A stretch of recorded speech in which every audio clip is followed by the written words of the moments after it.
नमस्कार दोस्तों, अगर आप ईडब्ल्यूएस, ओबीसी, एससी और एसटी कैटेगरी से बिलोंग करते हैं तो आपके मन में एक बड़ा सवाल जो बार बार आता है कि नीट 2024 का जब एप्लीकेशन फॉर्म चालू होगा ऑनलाइन फिल करते टाइम आपका जो सर्टिफिकेट है वो कितना पुराना हो सकता है जो कि वैलिड रहे नीट का एप्लीकेशन फॉर्म भरते टाइम। तो इस बारे में मैं इस वीडियो में जो भी 4 कैटेगरी है ईडब्ल्यूएस, ओबीसी, एससी और एसटी उसकी पूरी डिटेल में आपको समझाने वाला हूं। तो वीडियो को आप अच्छे से देखिएगा। इस वीडियो को देखने के बाद आपके मन में इस बारे में जो सर्टिफिकेट है आपका कास्ट सर्टिफिकेट उसके बारे में कोई भी डाउट बचने वाला नहीं है। चैनल पर नए हैं तो चैनल को सब्सक्राइब करिएगा और वीडियो को लाइक जरूर करिएगा। बात करते हैं ईडब्ल्यूएस कैटेगरी और ओबीसी कैटेगरी के ऊपर कि ईडब्ल्यूएस और ओबीसी कैटेगरी के अंदर कास्ट सर्टिफिकेट कितना पुराना चल सकता है। तो नीट का जो एप्लीकेशन फॉर्म आएगा वो आएगा आपका या तो अभी तक लग रहा है जनवरी एंड तक या फरवरी में आपका एप्लीकेशन फॉर्म आ जाएगा। और आपका जो कास्ट सर्टिफिकेट होता है ओबीसी और ईडब्ल्यूएस का वो 1 ईयर के लिए वैलिड होता है जो नए नियम है उनके अनुसार। और वैलिड कब से होता है? अप्रैल से लेकर मार्च तक। 1 अप्रैल से लेकर 31 मार्च तक आपका सर्टिफिकेट वैलिड रहता है।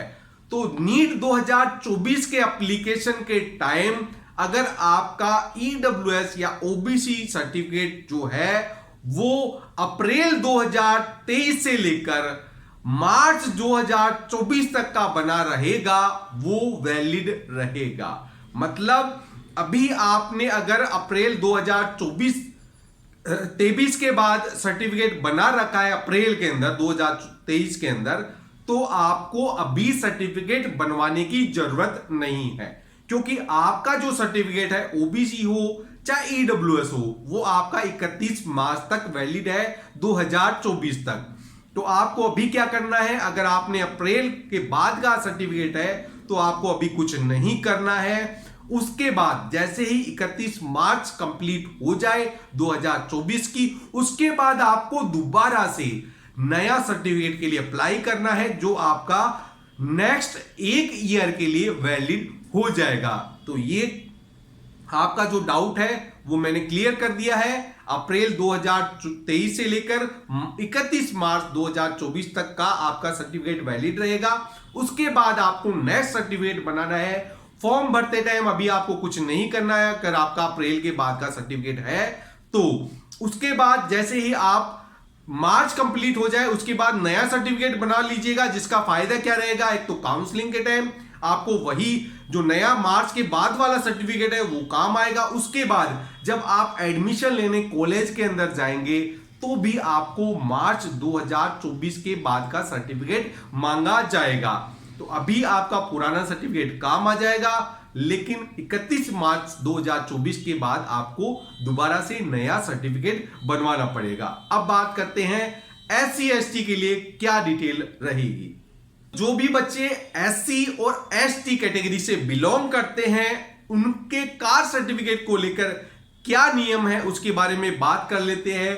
तो अगर आप एससी और एसटी कैटेगरी से बिलोंग करते हैं तो अगर आप का स्टेट का या फिर ऑल इंडिया का सर्टिफिकेट कोई भी बना हुआ है तो उसमें किसी प्रकार की कोई भी वैलिडिटी का नियम नहीं है। मतलब अगर आपका कास्ट सर्टिफिकेट 1 साल पुराना है, 2 साल पुराना है, 10 साल पुराना है, 20 साल पुराना है, उससे कोई फर्क नहीं पड़ेगा। ना तो नीट 2024 का एप्लीकेशन फॉर्म भरते टाइम और ना ही नीट 2024 में अगर आपका नीट में सिलेक्शन हो जाए, हम तो यही चाहते हैं, तो उसके बाद भी आपको कोई नया सर्टिफिकेट बनवाने की जरूरत नहीं है।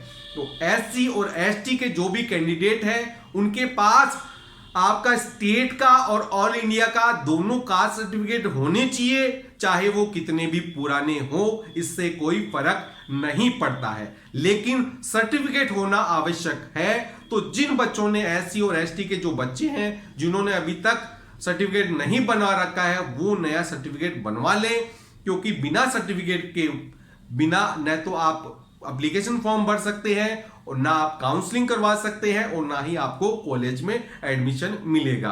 तो आपका सर्टिफिकेट के लिए कोई वैलिडिटी नहीं है, जैसा कि ओबीसी ईडब्ल्यूएस के लिए 1 साल की वैलिडिटी ही नहीं है। वैलिडिटी है आपके सर्टिफिकेट के लिए कोई भी तरीके की कोई भी वैलिडिटी नहीं है। आपका सर्टिफिकेट कितना भी पुराना हो वो चल जाता है, लेकिन एक बात का विशेष ध्यान रखिएगा, आपका जो भी सर्टिफिकेट है वो डिजिटल होना चाहिए, ऑनलाइन होना चाहिए। पुराने जो हाथ से बने हुए सर्टिफिकेट है उन पर कुछ संयंत्र हो सकता है, कई कॉलेज उसको एक्सेप्ट नहीं करती है।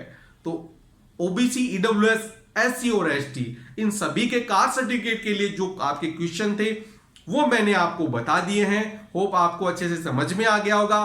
कोई आपका नया डाउट है तो आप नीचे कमेंट बॉक्स में मेरे को कमेंट करके पूछ सकते हैं, मैं आपको रिप्लाई जरूर दूंगा। धन्यवाद।